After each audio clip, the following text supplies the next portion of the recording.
Welcome to Meeples on Meeples, episode 67. I'm Adam. I'm Brian. I'm Ian. Andrew. As usual, before we get into our game of the week this week, we want to invite you over to our website, meeplesonmeeples.com, as well as our Facebook page, Twitter, YouTube. Follow along, see what games we've been playing, and keep up with our reviews. This week's game of the week is Cash and Guns, and it is a party game that resolves in 8 rounds, and it's pretty fun and a good tabletop game with a lot of features. It plays 4 to 8 players, and there are 8 rounds to the game. You make 8 piles of 8 cards, and each round one of the cards is going to disappear. We'll explain that in a second. So when the piles all deplete at the same time, that's the end of the game scoring round. But basically the premise is you're all a bunch of gangsters. Think like Reservoir Dogs style. Everybody's met up at the hideout or the warehouse afterwards, and you're ready to split the loot. But since you're all a bunch of thieves, you all kind of start turning on each other. So in your hand, you have 8 cards. You have 5, they're bullet cards, and 5 of them are clicks, meaning you're bluffing, you're not going to shoot the person you point your gun at, and 3 are bullets, meaning you intend harm upon them. And what will happen is, one player is, we are missing here it is, the Godfather. You have the desk in front of you. And it is the Godfather's prerogative, I guess, to start the game and say 3, 2, 1. And when they get to well, 1... before you do the 3, 2, 1, you have to select... Oh, that's right. I'm sorry. Everybody picks if they're going to... Do I want to actually shoot somebody this turn or do I want to bluff? So you pick a card, and of course you put it face down in front of you, and nobody knows what you have in your hand. They're all face down. So you choose one of your 8 bullets, if you're going to shoot or click. And then the Godfather, he can rush it, though. He doesn't have to wait till you do that. He goes 3, 2, 1. Everybody takes a gun and points at somebody else at the table. At this point, the Godfather can look around. I've got 3 guns pointed at me. He can redirect one other player, he or she, and I would say... Ian, redirect your gun. You could do okay.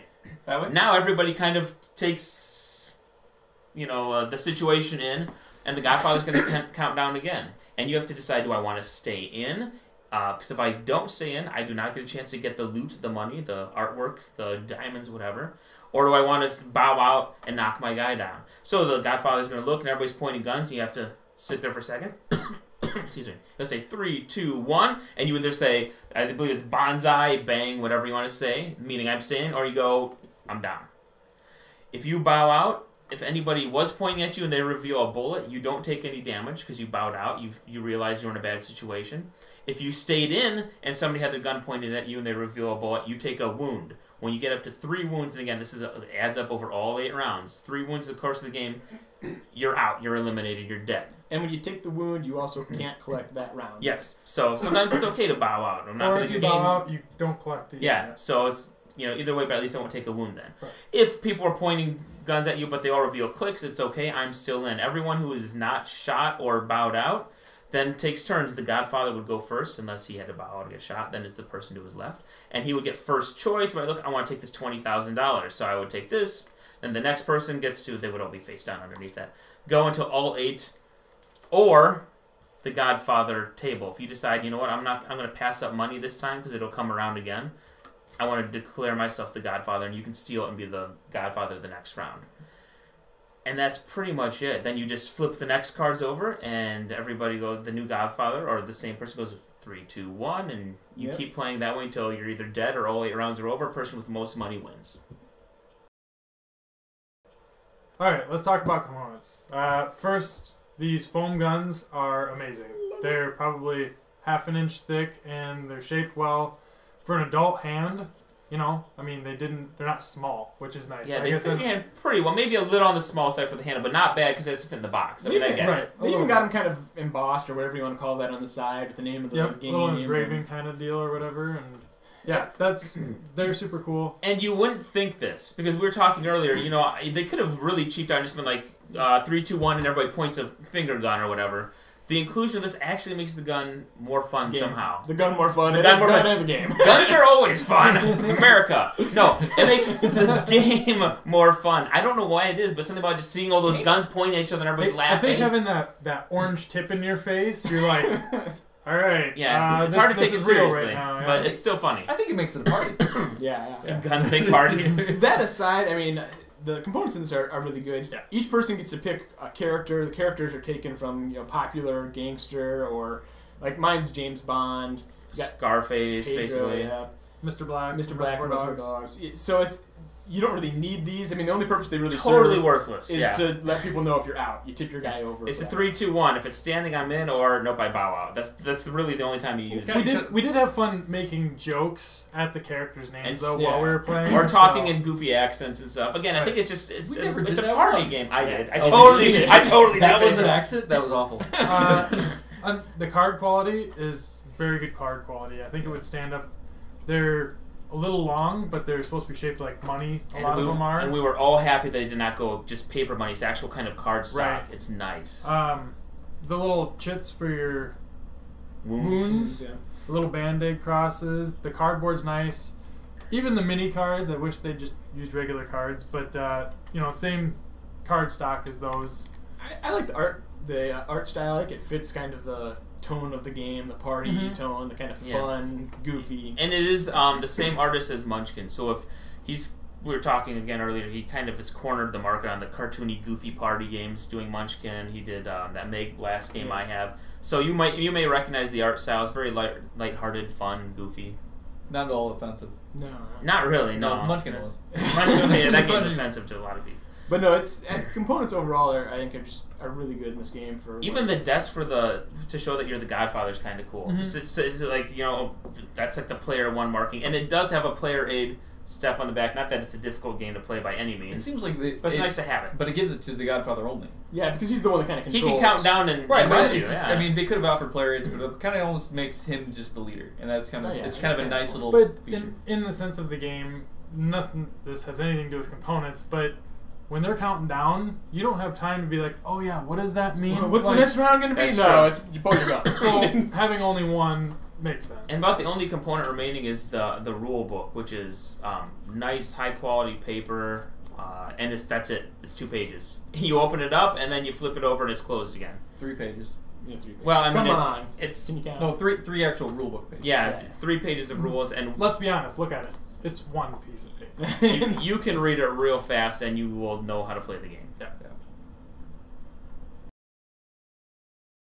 Okay, strategy. For the strategy of the game, it's pretty much since it's broken into rounds. You kind of have to make your choice about which shot you're going to actually take and who you're going to shoot, and Yeah. whether or not somebody's going to actually take revenge on you. Yeah, the That's shots true. are probably the first. Your first strategy in the game is you only have 3 actual bullets. You got 5 blanks, so you really got to kind of.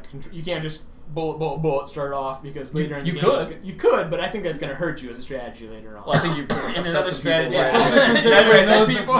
Yeah, who do you want to actually use a bullet on? Because then there will be personal vendettas, and you might be removed from the game real quick. Yeah, you want to space those out at least a little bit, And at different people at the right time. Yeah. Secretly play with people you hate. It makes it a lot easier to kill them. Yeah, and you just don't care. Your adds to the game are your health and your clips to add more back to you. So, like, you take in on wounds, obviously, and then you can heal yourself. You So, heal. But since the- you only get 2 and 3 of the other card, you're really kind of limited. So when they come up, but the idea is kind of get It's to the end hard of the to round. heal. You want to Right, get to the yeah. end of the round. You want to see what you Yeah. can do. But the to do it. clip itself, you have to have already used a bang because you pull it from your discard pile and take another that card allows you out to- of your. So It if gives you you an extra shot late in the game. right, if you're You can under get. 3 cards and you haven't used a bang, discard's pretty much worthless. Yeah. Well, the idea is that also that you resolve these immediately. So if you haven't done it, so early in the game, they're not really. Especially the health ones. Yeah. Right. Yeah. That's happened a few different The times. strategy, I'm going to throw out that, I mean, it only really cleans house the first game before other people figure it out. But the first game I saw that on the art cards, there's 10 art cards. And again, they're all shuffled together. They're not all in the same pile like we put them here.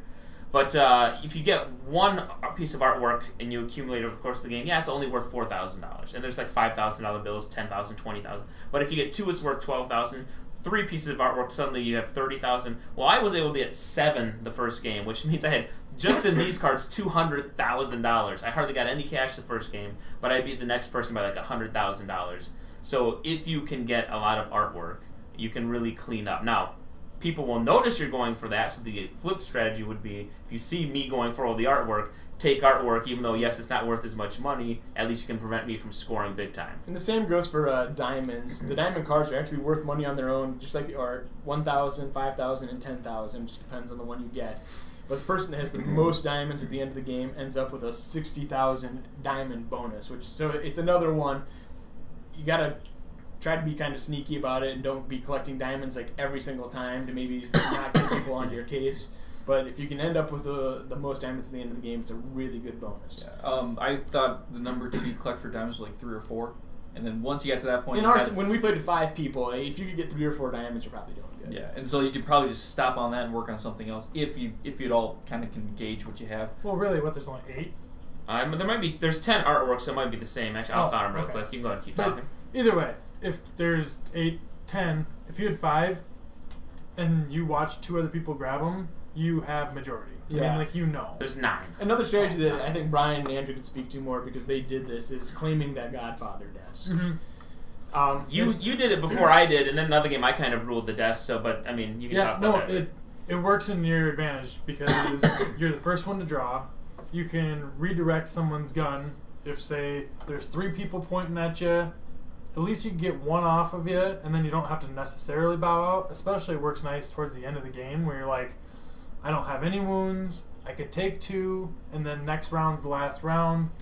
You kind of work that in your favor, but the best thing I liked was you get to pick first. So yeah, that's how I got a lot of artwork that one game. If you know Brian's collecting art, too bad, boy. Another nice feature of it is the Godfather does the countdown. So right. And we didn't really talk about this too much in the rules, but if the Godfather does that countdown and pulling the gun, and you have to pick your bullet, and you don't pull your gun fast enough, you're out for that round. Mm-hmm. You got to just discard a bullet or a click, either way, but you don't get to do anything that round. You don't get to collect, so you can kind of rush people through the game, and I don't know, it's a strategy, I guess. Now I'm not exactly sure how this worked out, but it seemed like whenever you were the Godfather or the person that was the Godfather, they got to pick last. They got to pick first, and it seemed like it always ended. That's going to depend on how many people you have. Right. Yeah, No, I know, but it almost treasures. seemed like that happened more often than maybe it should have. But I just kind of noticed like, oh, the Godfather again gets to pick last. Well, They and get we to did pick have extra. quite a few games where someone would be either out, where you have only 3 people in, because then there's an odd number. Yeah, I mean, even it was when it was just 2 of us going. I mean, there's still an odd number though. Yeah, it's going to depend on how many are playing it. But there's with the 9. death. With the death, you have 9, and so it's just kind of he always seemed to get the last draw, and it obviously doesn't have to end that way, but it's just seemed that way. Yeah. Anything else in strategy for you guys? Social engineering aspect of the game would be about where, because like if you're saying like you're getting a lot of paintings, and I said, oh, it looks like Brian's getting paintings. It's kind of the table talk thing. Yeah, it's. Which we did, I think, a fair amount, especially once we noticed after the first game when Brian got 200,000 with paintings. You'll find some groups, though, people do this, post about this problem all the time on Board Game Geek. There's some people get really upset and feel it is not your duty to like go out of your way to screw somebody. If the other people are too dumb to notice a player, like I am taking all the artwork, you saying that is like a cheap shot.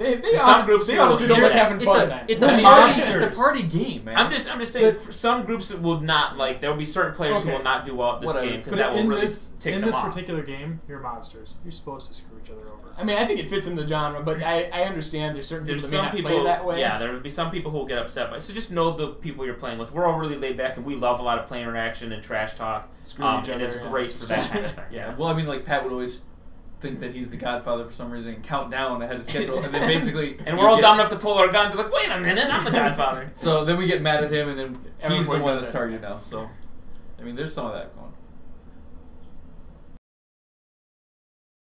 So let's talk likes and dislikes. We've already kind of hit on this, so I'm just going to hit it off right away. I like the components, especially the foam guns, the artwork, everything. It's just the package you get for what you pay, I think, is really good. I sometimes ding games for not being able to play enough players because we're usually 5 or 6 players, and so many great games are just 4. So a like is it plays up to 8. And it seems to play well. We played with multiple games with 5 players, and it plays really well with 5. I think it'd be a little more fun and hectic when you hit the 8 number, but I think that'd be a blast. The minimum is 4. I think that might be a little dry. I think you need the 5 to 8. The more people would definitely make it more fun. And it's a fast game. Mm-hmm. I mean, with 5 people, even half an hour maybe. Box says 30 minutes. Yeah. I think with 8 people would go quicker because you only have 8 piles. Plus, you wouldn't be up in the $200,000 range. Everybody'd be around under 100,000, which would be a little more competitive, I think. So my range, so my 60,000. Yeah, so your average game. Yeah. Another a dislike would be the fact that you can get out of the game completely. Player elimination. Not just the fact that I got out in 3 rounds once. I mean, that maybe plays into it a little, but the fact that That was your own fault. it probably was. Yeah, but You do have the option to bow out, granted, but here's the problem. If people decide to gang up on you because they think it's funny or because they think you're getting too far ahead, you're either bowing out when you see all the guns So pointing you at don't you, get any cash. which means you're not playing that round anyway at that point, or you get shot and killed if you stay in and you're out. So either way, you're bowing out constantly. You're really kind of at that point, if you get ganged up on, you're out of the game Yeah, you're not because you're playing. doing this every round. So player elimination is always I'm with you, it's a minus. The counter is it is such a fast game, but it still is kind of a you can negative. be sitting there for 15 or 20 minutes though, and yeah, that's but a I think long that, time. that is the game. No, I mean, yeah, that's I the get whole that. game. So Why I know couldn't they it have done- says 30 minutes on the box, but it was literally like 15 minutes. We're back up again. Why couldn't they though instead like once you take 3 wounds, you have to sit out the next round or the next 2 rounds. So that's still a major hit because if you miss out on a round of treasure collecting, you are quite a bit behind. We didn't do this, but you get those type of features with your superhero. Yeah, some of those, but I don't know. Just I would maybe house rule that. I don't like player elimination. How about other likes and dislikes? Yeah. Love, the artwork is actually just simple and fun. It's great that it's cartoony. I wish it was a little less cartoony. Really? But do you think you're pointing guns at each other? I think they're they're trying to counter it. They're trying to counteract the fact that you're like threatening to kill people by making it funny and goofy. Does this feel threatening to you? Yeah. We're adults. I get threatened every day. I don't like the stands. Yeah, I'm married. You can't scare me. Yeah. I Yeah, mean, I they wish just the don't. ba- They don't sit up well enough. If the bases were a little wider, Yep. That's it'd be true. They nice. were really tippy. And on this table, I mean, I know that we need to redo this, but Yeah, the table's getting a little worn, but it's still New tabletop video coming your way. yeah. It could be a little wider base would help. I mean, I'm seeing also like some of them are fraying at the end, and that's just because Pat did this one, but I don't know. He did kind of jam it in there roughly. Yeah, didn't love it enough. I think that's it for our likes and dislikes, right? Yeah. Okay, so you've heard our thoughts. Now let's talk about our final review. Our score goes from 1, absolutely horrible, terrible. It's not even really a game. 10, it's amazing, almost a must-own. I'm gonna go an 8.5, and I'm gonna preface it with part of I think it's our group and how we play games that makes it so much fun. You can find groups I think that probably make this game a little more boring, a little more mundane. But if you have a group that loves player interaction, loves kind of backstabbing each other, loves the table talk aspect of it, like hey, Brian's collecting a lot of art kind of things, I think it's just a really fun game. We played I don't know how many games back to back just tonight. 6 maybe. It plays fast. It never felt like it was getting boring to me. I mean, you could probably get burned out on it, but I don't think this is a game you bring every game night anyways. It's a game when you're going to have a lot of people and you just want to have fun. It's got great components, very simple rules, obviously. I mean, there's no real rule questions, I think, in this game. The only downside I have is the player elimination, but that's countered, I think, at least partially by the fact that it just is such a fast game. So it's just a lot of fun, and again, my 8.5 is prefaced on the fact that you got to have the right group of people. Yeah, But, know your friends. I'm going to be quite a decent amount low. I'm going 7. I do think you could get burned out on this. It is a lot of fun, but you would have to spread it out quite a bit. Yeah. After a while, it's very repetitive. The game's never really going to change. It's random because the cards are shuffled differently each time, but you're doing the same thing over and over, and it's gonna get repetitive. The other thing that's dinging it for me is again that player elimination. I really dislike that in games. Even if you stay in, I always feel bad for the person who's sitting there for the next 20 minutes while the rest of you have fun. So that's, I mean, it is though. You're kind of ruining their game night. They came there to hang out with you, and now they're kind of excluded. I don't come to hang out with you. But I do like the components, and again, it's always a plus when it plays more than 4 players. So playing up to 8 is a huge bonus. It's not exactly family friendly. You are pointing. I mean, it's not something you're gonna play with your little 6, 7-year-olds. They could easily understand it. It's an easy to learn game, but the theme's a little edgy for some people, and definitely not for kids probably. Oh, I went to the Hunger Games and there were 6 and 5-year-olds there. Well, I don't think that this is that far off. That's parenting. That's their problem. Okay, think about Dick Tracy though. What was your age group that was geared for? 6? And it's going to just come down to difference of opinion. I mean, it's... Yeah, when did you see Dick Tracy? That's the better question. Exactly. When I Yeah, was like 6. that's true.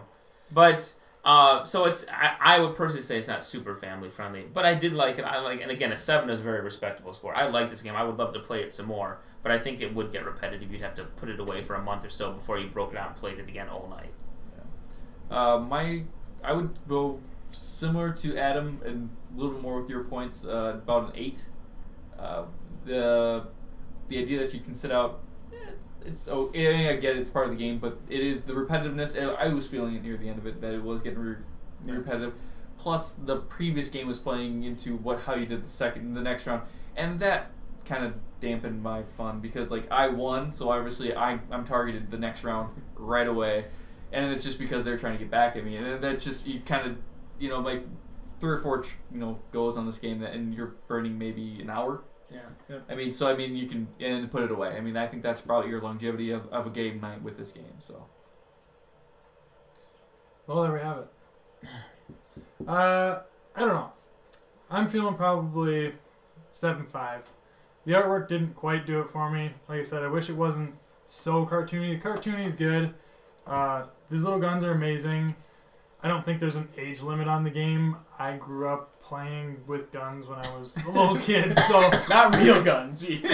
no, real guns. I had pellet guns and everything else. I haven't shot anybody yet, and Is this how you hold it? I'm going on 3 decades or so on the planet. So, yeah, I wish it didn't have mini cards. One downfall. I hate mini cards. Card quality is big in his book. I have big Developers take hands, note. but the rest of it is phenomenal. It was a lot of fun, especially like Adam said with our group. That's a big seller for me because I think you could sit down with a bunch of people that are really dry, and you could easily hate this game in a heartbeat because there'd be no interaction. It'd just be like, oh, go for it. Like, we really bring it out. And that's why I'm going to give it a 7.5. It's not broken. The rules are easy, so. All right, that's our review of Cash and Guns. Check back next week for our next video.